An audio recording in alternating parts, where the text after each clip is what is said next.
studentima. A u prostoru Ekonomskog fakulteta Univerziteta u Tuzli sinoć je završeno dvodnevno debatno takmičenje studenata na teme nezaposlenost mladih, problemi korupcije i nepotizma u BiH, uspjeh odnosno neuspjeh privatizacije i ekonomska kriza u našoj državi. Riječ je o debatnom takmičenju 14 timova koje je prvi put održano u Bosni i Hercegovini.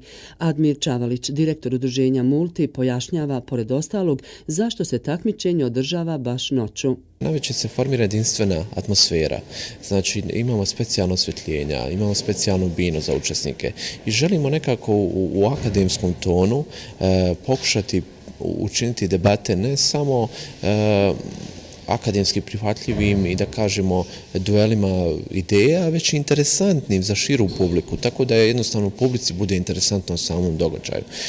Ovim projektom u stvari se Noć ideja želimo ponovo vratiti znači debate kao jedan interesantan metod otkrivanja, dobivanja novih ideja.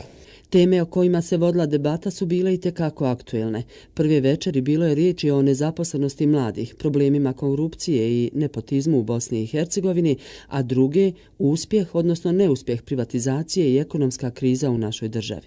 Među učesnicima su bili i Ismail Čirić, učenik 4. razreda Behranbegove medrese u Tuzli, i Ermin Prijić, student Pravnog fakulteta Univerziteta u Tuzli.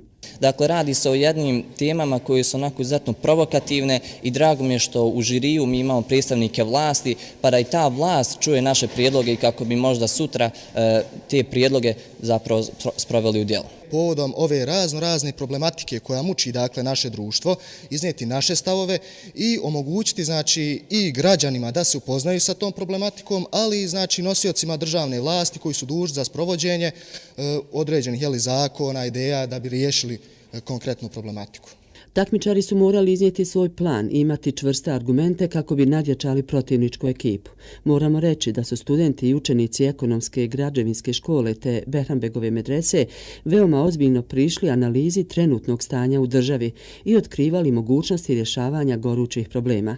Na kraju je u veoma jakoj konkurenciji pobjedila ekipa sa Ekonomskog fakulteta Univerziteta u Tuzli.